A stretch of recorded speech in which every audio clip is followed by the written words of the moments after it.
Hello folks, welcome to my channel Review Rowdy. I am your host and दोस्त कुशल नरसरिया।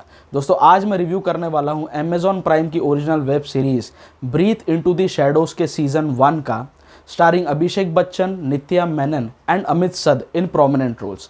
इनके अलावा एक छोटी सी बच्ची है 5-6 साल की, इवाना कौर नाम है उनका भी काफ़ी इंपॉर्टेंट किरदार है। और ब्रीथ के मुकाबले इस बार काफ़ी बड़ी स्टारकास्ट ली गई है, जिसमें बाकी के सारे एक्टर्स इंक्लूडिंग ऋषिकेश जोशी, जो लास्ट ब्रीथ में भी अमित सद के एसोसिएट का रोल किया था, उन्होंने ही is repeating his same character here as well. उनके अलावा सयामी खेर भी हैं, श्रद्धा कौल भी है, प्लबिता बोर ठाकुर भी है। तो अलग अलग किरदार है, majority it's a female dominant caste, और सभी ने अपना काम पूरी ईमानदारी के साथ किया है। इसकी कहानी ऐसी है कि अभिषेक और नित्या हैप्पीली मैरिड कपल हैं। अभिषेक एक साइकियाट्रिस्ट हैं और उनकी वाइफ एक रेप्यूटेड होटल में शेफ़ हैं। इन दोनों की 6 साल की बच्ची है, जिसकी दोस्त की पार्टी पर वो जाती है और वहाँ पर उनकी बच्ची का किडनैप हो जाता है। किडनैप हो जाने के बाद अभिषेक और उनकी वाइफ नित्या साम दाम दंड भेद सब कुछ यूज़ कर लेते हैं।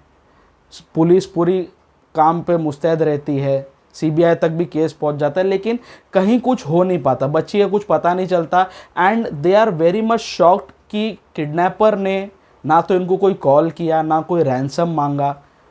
ये सारी चीज़ें काफ़ी अटपटी लगती है इनको, और इंतज़ार करते करते करते करते 5-6 महीने, 7 महीने, 8 महीने तक निकल जाते हैं। लेकिन अचानक 9 महीनों बाद किडनैपर इन्हें अप्रोच करता है। वो अभिषेक को और नित्या को दिलासा दिलाता है कि उनकी बेटी उसके पास ही है, और अगर वो अपनी बेटी को ज़िंदा वापस पाना चाहते हैं तो किडनैपर के पास एक लिस्ट ऑफ पर्सन्स है जिन्हें वो मरवाना चाहता है अभिषेक के थ्रू। सो ब्रीथ और ब्रीथ इनटू द शैडोज में जो सिमिलैरिटी है, जो कॉमनैलिटी है, वो यही है कि एक बाप अपने बच्चे को बचाने के लिए सीरियल किलर बन जाता है। जहां ब्रीथ में माधवन ने अपने बेटे को ऑर्गन दिलाने के लिए ऑर्गन डोनर्स का मर्डर किया था, वहीं यहाँ पर अपनी बच्ची को बचाने के लिए अभिषेक मजबूर हो जाते हैं किडनैपर के बताए हुए हर एक आदमी को मारने के लिए। लेकिन ये सीरीज ऑफ इवेंट्स किस तरह से टर्न आउट होते हैं, आखिर किडनैपर ने अभिषेक की बच्ची को ही क्यों किडनैप कराया, जिनका वो मर्डर करवा रहा है अभिषेक के थ्रू, आखिर वो लोग कौन हैं, ये सारी बातें जानने के लिए आपको इस वेब सीरीज़ को देखना होगा। इस वेब सीरीज़ में 2 सबसे बड़ी खामियां मुझे लगी, जो सबसे बड़ी, जो काफ़ी ज़्यादा स्टार्कली एविडेंट है, वो ये है कि एक तो इसमें जो टाइमलाइंस दिखाई हैं वो काफ़ी ज़्यादा हरीड है और काफ़ी ज़्यादा अनजस्टिफाइड है। जिस तरह से बच्ची के किडनैप हो जाने के बाद 5 महीने 6 महीने ऐसे निकल जाते हैं, 9 महीने निकल जाते हैं, तुरंत दिखाया। फर्स्ट एपिसोड में आपको फटाफट कहानी भागते हुए दिखाई गई है, कुछ जस्टिफिकेशन दिया नहीं गया। अचानक से कैरेक्टर आते हैं, बोलते हैं अरे 6 महीने हो गए बच्ची नहीं मिली, 7 महीने हो गए बच्ची नहीं मिली। तो ये 6 महीने 7 महीने में आखिर हुआ क्या, किस तरह के एफर्ट्स माँ बाप ने लिए, किस तरह के एफर्ट्स पुलिस ने लिए, किस तरह की सक्सेस मिली, किस तरह का फेलियर उन्हें मिला, ये सारी चीज़ें भी अगर दिखाई जाती तो थोड़ा ग्रेविटास मिलता नैरेटिव को। लेकिन चीज़ें भगा दी गई फॉर अननोन रीजंस, क्योंकि ये वेब सीरीज़ बनी है 12 एपिसोड्स की। हर एक एपिसोड दोस्तों ऑलमोस्ट 45 मिनट्स का है। तो आप अगर इसे देखने का डिसीजन लेते हैं तो 9+ आवर्स का टाइम इन्वेस्टमेंट है इसके अंदर। तो जब आप 9 साढ़े 9 घंटे की आप वेब सीरीज़ बना ही रहे हो, उसमें 15 मिनट थोड़ा और ऐड कर देते, राइट, ताकि दिखाते कि किस तरह के लोग एफर्ट्स ले रहे हो, कहाँ पे ये लोग बच्चे को ढूंढने के लिए क्या जद्दोजहद कर रहे हैं, बेसिकली वो दिखा देते तो थोड़ा और ग्रेविटास मिलता है इसके नैरेटिव को। दूसरी, एक इसमें एक्सीडेंटल डेथ दिखाई है कॉलेज में। वो आप जब वेब सीरीज देखेंगे आपको समझ में आ जाएगा मैं किस और इशारा कर रहा हूँ। जो डेथ दिखाई है कॉलेज में वो थोड़ी सी मुझे सुपरफिशियल लगी। Otherwise rest all the aspects, rest all the parameters, rest all the, बोलते हैं ना जो रिव्यूइंग ग्राउंड्स होते हैं, everything goes in the favour of this series. I can say it hands down that Breathe into the Shadows season 1 is one of the finest web series produced in this world, I would say, not only Bollywood। मुझे ये web series बेइंतहा पसंद आई है।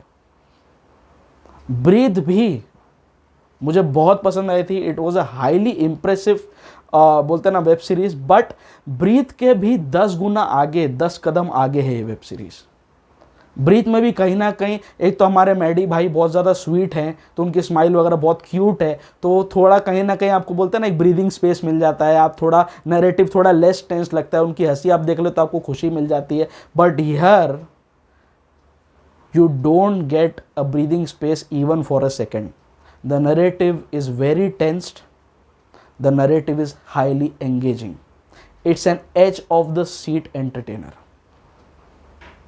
मुझे डर लग गया था कि यार मैं 12 एपिसोड बैठ के देखना, मतलब मैं कहीं दूसरी आर्या तो नहीं देख रहा हूँ, कहीं मेरे दिमाग को मुझे क्वारंटीन में तो नहीं डालना पड़ेगा ये वेब सीरीज देखने के बाद। लेकिन दोस्तों, आपका हर एक सेकंड जो आप इस वेब सीरीज पर इन्वेस्ट करेंगे, that is totally worth it. It is one of the finest web series ever produced.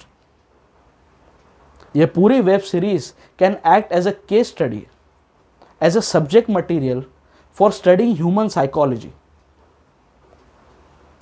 जब से ये वेब सीरीज रिलीज हुई है 90% रिव्यूज इसके फेवर में गए हैं, तभी इसकी IMDb रेटिंग ऑलमोस्ट 8 तक टच कर गई है।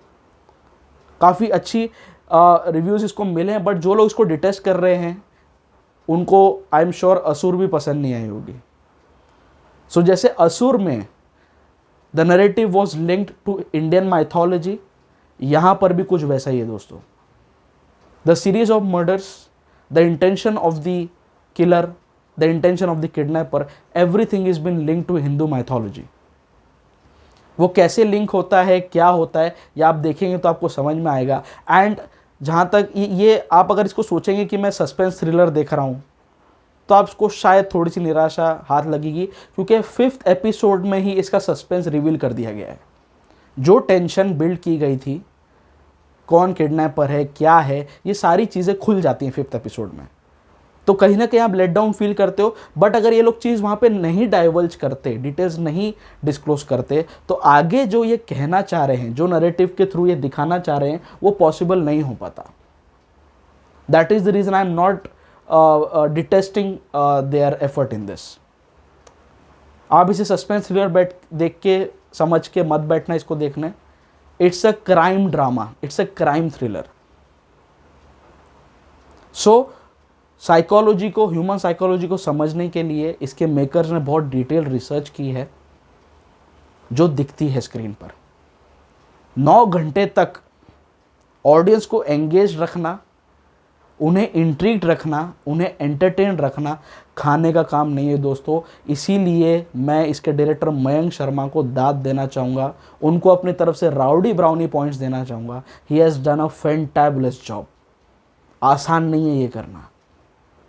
लोग 3-3 घंटे की झंडू जैसी फिल्में बनाते हैं, 2-2 घंटे की बकवास फिल्में बनाते हैं। ये बंदे ने 9 घंटे का नैरेटिव दिया आपके सामने, and every second is bloody engaging.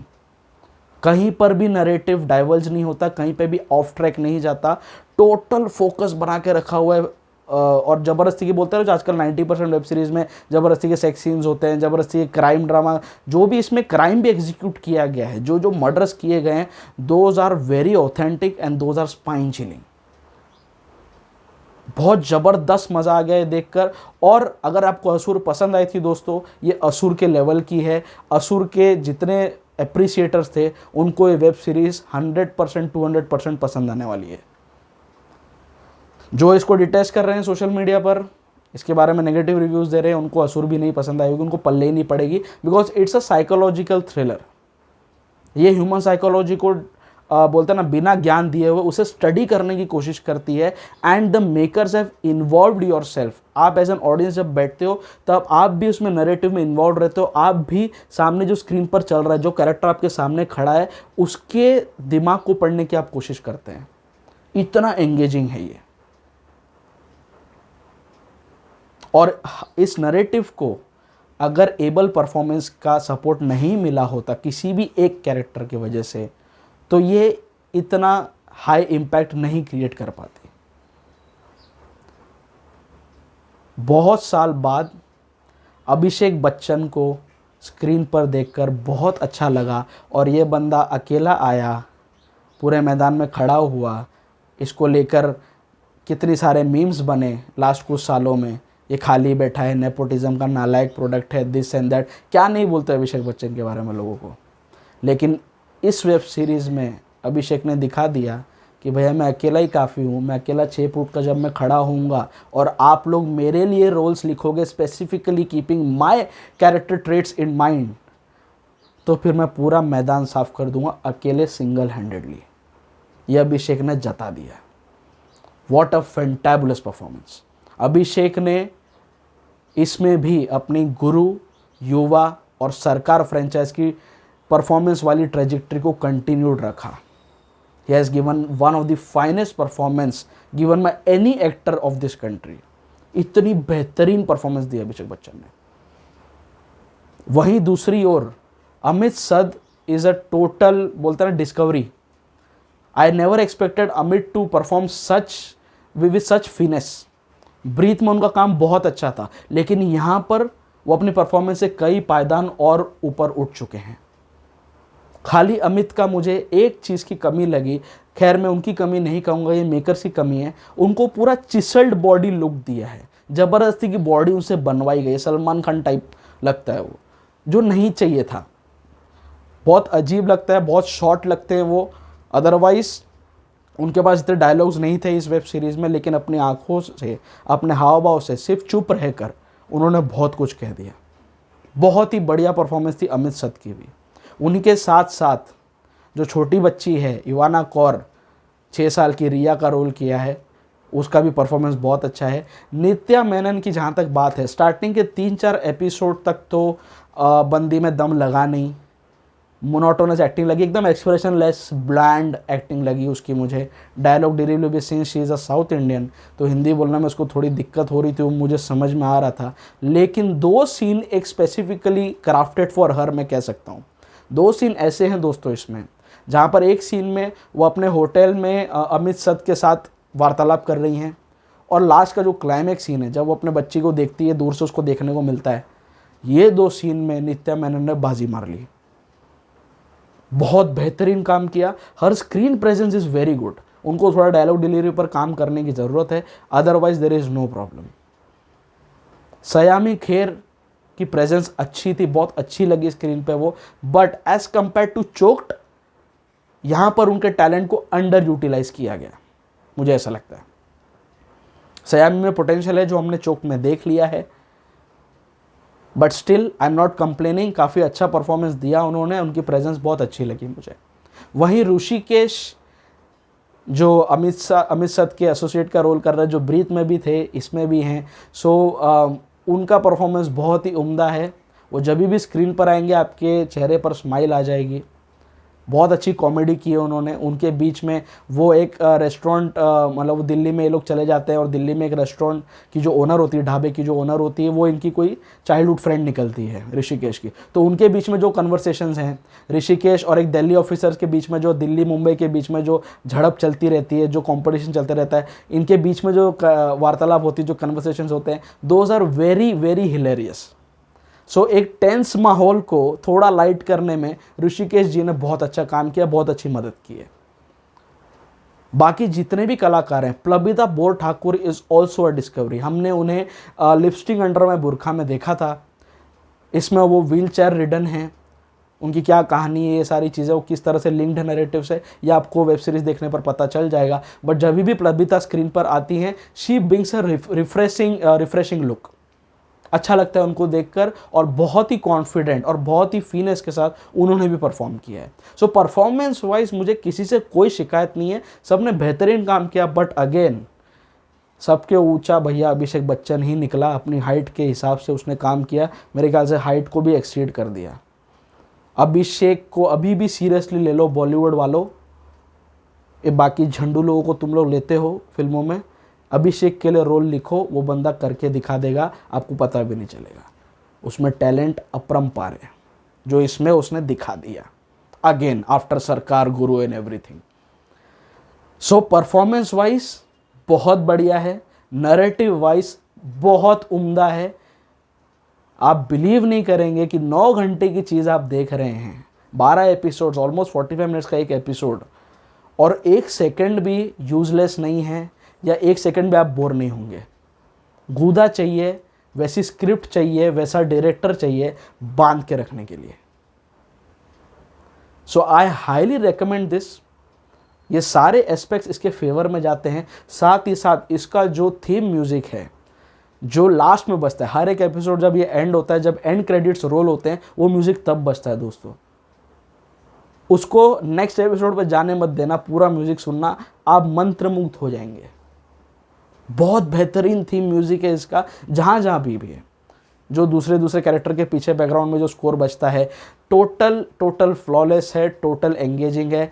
इसके बैकग्राउंड स्कोर ने एक अलग आइडेंटिटी की तरह काम किया है और नरेटिव का बोलते हैं ना स्टैंडर्ड कई गुना ज़्यादा ऊपर पहुंचा दिया है। सो इस वेब सीरीज से मुझे कोई खास शिकायत नहीं है। 2 शिकायतें थी, एक तो टाइमलाइन के एरर्स और दूसरा जो कॉलेज में जो एक्सीडेंटल डेथ बताई वो थोड़ी सुपरफिशियल लगी। अगर ये चीज़ें लोग सही कर लेते हैं ना दोस्तों, it would have been a perfect web series. मुझे असुर की याद आ गई कई जगह पे। असुर के लेवल की, उसके स्टैंडर्ड की, उसके क्लास की वेब सीरीज बनाई है, शायद उससे भी कहीं बेटर चलेगा ये लोग। सो आई एम हाईली इम्प्रेस्ड।